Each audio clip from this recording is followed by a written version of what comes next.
O garoto chega para o pai pedindo ajuda para a tarefa da escola. O pai chega todo receptível. Claro que te ajudo, meu filho. Pai, é para falarmos o que é política. Explica para mim. O pai, todo conhecedor, diz: política envolve povo, governo, poder econômico, classe trabalhadora, futuro do país. O garoto diz: não entendi nada, pai. O pai vai tentar ser mais lúdico, filho. Eu vou usar nossa casa como exemplo. Eu que trago o dinheiro para casa, né? Então eu sou o poder econômico. A mamãe administra e gasta o dinheiro. Então ela é o governo. E como eu e a sua mãe cuidamos de você e do seu irmãozinho, você é o povo. E seu irmãozinho, o futuro do país. E a Zefinha babá, ela é a classe trabalhadora. Entendeu agora? O garoto disse: mais ou menos, pai. Naquela noite, o garoto acordou com o choro do irmãozinho mais novo, no meio da madrugada, e foi ver o que estava acontecendo. Ele descobriu que o irmãozinho tinha feito cocô na fralda e que estava todo cagado. Aí ele foi no quarto dos pais e viu sua mãe, num sono profundo. Foi no quarto da babá, ouviu um barulho esquisito e espiou pelo buraco da fechadura. E viu o pai transando com a babá Zefinha. Então, ele bateu na porta. Como os dois não ouviram as batidas, ele voltou a dormir. E no dia seguinte pela manhã ele chegou na mesa do café e disse: pai, agora eu entendi o que é política. O pai todo orgulhoso: parabéns, filho. Então explica pro pai. Pai, enquanto o poder econômico fode a classe trabalhadora, o governo dorme profundamente. O povo é totalmente ignorado e o futuro do país fica na merda. Então, gente, a gente vem para um debate desse... A pergunta, por favor, candidata, para quem a senhora vai fazer a pergunta? Você quer me calar? Não quero calar, mas é pelo porque contrário. eu tenho que fazer... Eu quero, pelo contrário, eu quero possibilitar... Meu tempo não, aí. Candidata, não. O seu tempo está zerado, inclusive está lá, ó, preservado, para que a senhora não tenha nenhum tipo de prejuízo. Ah, você quer proteger os candidatos? Não, pelo contrário. Eu quero que a senhora diga quem a senhora vai fazer, a quem a senhora vai fazer a pergunta. Para quem a senhora vai fazer a pergunta? Eu vou fazer a pergunta. Eu estava com uma cola ali com o nome dos candidatos. Porque tem candidatos aqui que eu não sei nem quem é. Candidata. Ou aquele candidato bem ali, ele é da polícia, né? A senhora quer perguntar para ele? Candidata. Esses candidatos... A senhora vai fazer pergunta ao Coronel Dias? Você só traz ameaça. Por favor, só um minuto.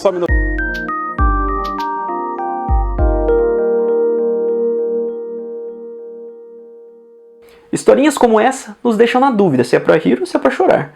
Mas assim fica mais lúdico para nós entendermos. Mas o nosso papel é mostrar o verdadeiro sentido da política. Política pode ter muitos significados, mas o principal conceito é o ato de governar, tomar decisões. Então, quando nós falamos de política, nós lembramos do governo e suas decisões. É o conceito de Estado. Então, política está ligada a tudo que o governo realiza, ou seja, os governantes precisam juntos tomar decisões que atendam o povo. Política fora do governo pode ser referida ao relacionamento das pessoas, quando o objetivo é chegar em um consenso. O objetivo é em comum. Nós fazemos política desde pequenos, quando nós choramos para mamar, na adolescência, quando nós persuadimos nossos pais e colegas para ganhar algo. Política serve para convencer.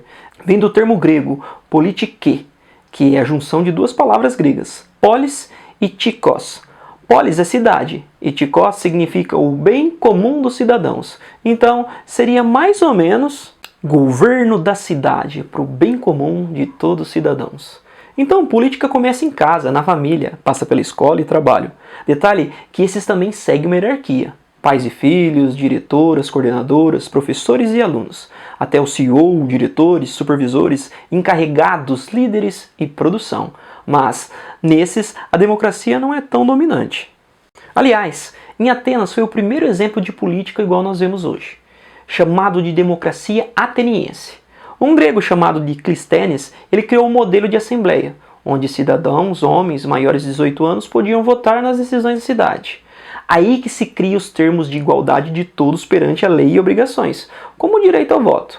Detalhe, o que os partidos políticos menos fazem hoje é política, governar para o bem comum.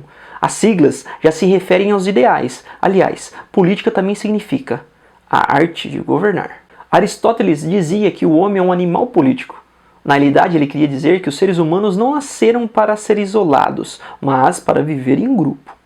A política ela abrange três grandes temas. O primeiro é a resolução de conflitos. Vence o mais forte, mas pacificando. Já passou por aquela democracia do senso comum? Quem concorda, levanta a mão? E galera, unanimidade é difícil de alcançar, tá? Eu digo porque democracia no senso comum, pois se seu voto, se a sua decisão for em público, você pode se sentir intimidado pelo parceiro que está do lado. Votamos sim! E quem vota sim, coloca a mão pra cima! Coloca a mão pra cima! O segundo grande tema é a tomada de decisões coletivas. Então, crescendo a sociedade, surgiu a necessidade das pessoas tomando decisões em tempo integral.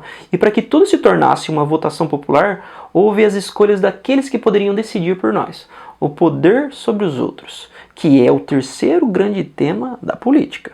Presidente, meu primeiro mandato, meus filhos nunca quiseram que eu entrasse na política, e a maioria dos corintianos também não, mas infelizmente entrei. E que decepção, meu voto é não. Senhor presidente, pelo meu país, meu voto é sim.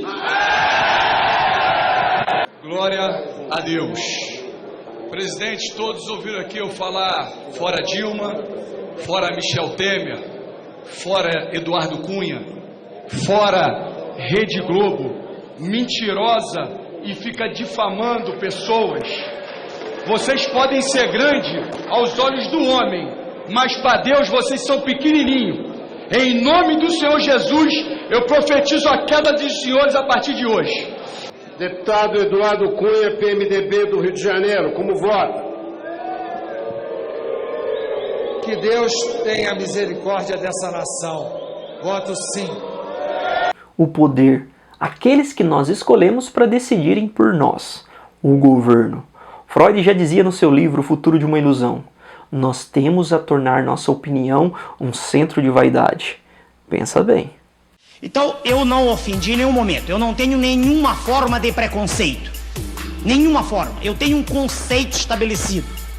Para se dirigir um país, para se ter sob o seu comando a direção de uma nação continental como o Brasil, é fundamental que se tenha preparo.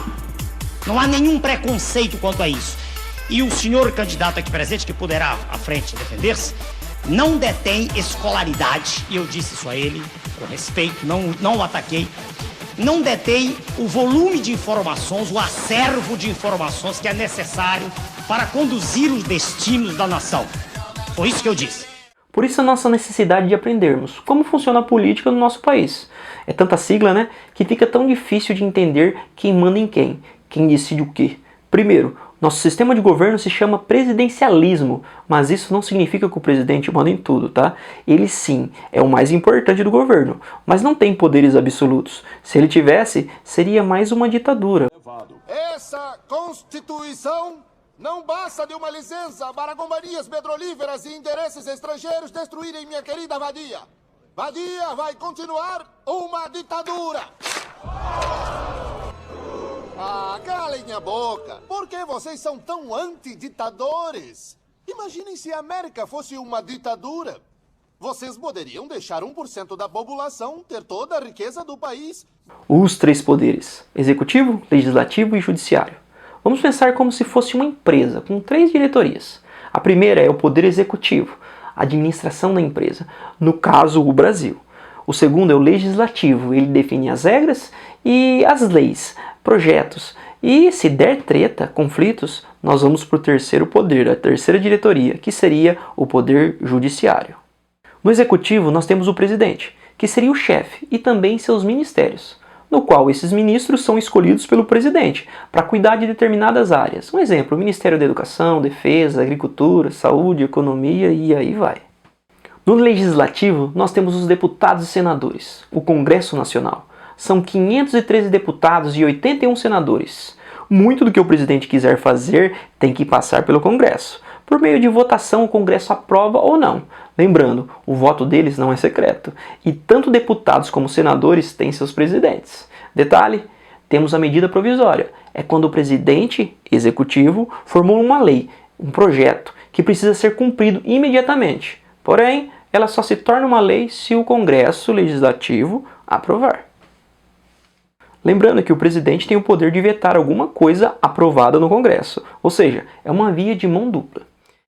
E nessa empresa, a terceira diretoria é o judiciário, que garante o cumprimento das leis. O Judiciário ele tem diversos departamentos, porém o mais importante é o STF, que é o Supremo Tribunal Federal, com 11 ministros. Nós temos o TCE, que é o Tribunal Superior Eleitoral, o TST, que é o Tribunal Superior do Trabalho.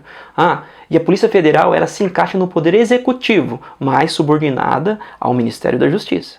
E mesmo diante desses três poderes, nós temos o Ministério Público Federal, que seria como um fiscal dos três poderes, aquele que fica de olho. O Ministério Público é comandado pela PGR, que é o Procurador-Geral da República. O Ministério também ele necessita de liberdade para fazer seu trabalho, e também ele pode acionar a Polícia Federal para as investigações, mas, detalhe, ele não é considerado um poder.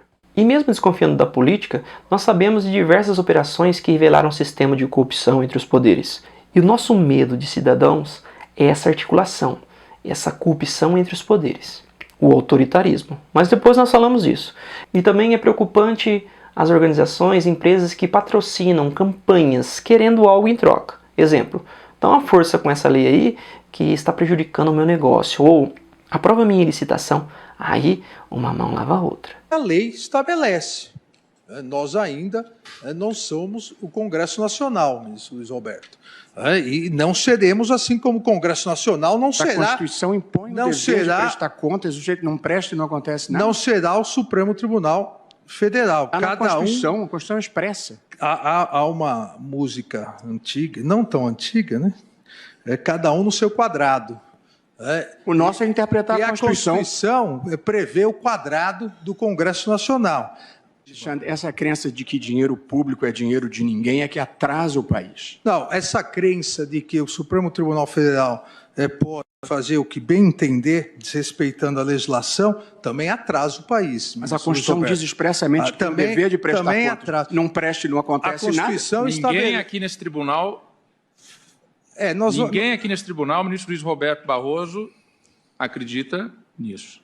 Então, por isso estou manifestando a minha posição. Sim, eu acho que dinheiro público tem que ter contas prestadas. Sim, mas isso é o que todos nós pensamos. Bom, então, mas não é o que está acontecendo. Vossa Excelência respeite os colegas que estão votando. Perdão, eu sempre respeito os colegas. Eu estou emitindo a minha opinião. Vossa Excelência está sendo deselegante com um colega que é respeitoso com todo mundo. Eu apenas disse que a Constituição impõe o dever de prestação de contas. E, portanto, acho que se é um dever, tem que ter uma consequência. Detalhe, o presidente ele precisa que a maior parte do Congresso o apoie. Por isso da articulação política. E nós somos culpados pelas escolhas com o nosso voto, tá? E os partidos políticos e suas alianças dá medo. São mais de 30 partidos, cada um com a sua ideologia. Nisso o bem comum perde. Detalhe que depois da eleição acontece aquela distribuição de cargos e promessas eleitorais de apoio entre eles, os candidatos. Aí, como diz o Castanhari, o governo fica parecendo um Frankenstein ideológico, aqueles eleitos com o rabo preso. Nós somos sócios dessa empresa. O din-din sai do nosso bolso. Salários e benefícios são abusivos, assim como os impostos que nós pagamos. Por isso que o poder econômico mal administrado prejudica nós, trabalhadores. É uma Barbie defensora, veio para cá defender os empresários, veio defender justamente a classe que tem prioridade. Você é uma candidata que realmente precisa rever essa situação. É interessante saber que esse sistema de governo na modernidade ele ganhou o nome de triparticipação dos poderes, criado pelo filósofo francês Montesquieu. 3 poderes equilibrados, cada um fiscalizado por outros 2. Dá muito certo em outras partes do mundo, agora no Brasil, não dá tanto. E a Bíblia nos diz em Provérbios 29:4, o rei que exerce a justiça, ele dá estabilidade ao país, mas o que gosta de subornos, o leva à ruína. Rei, presidente. E aí, você está praticando seu papel de cidadão com justiça? Está defendendo seus candidatos com coerência?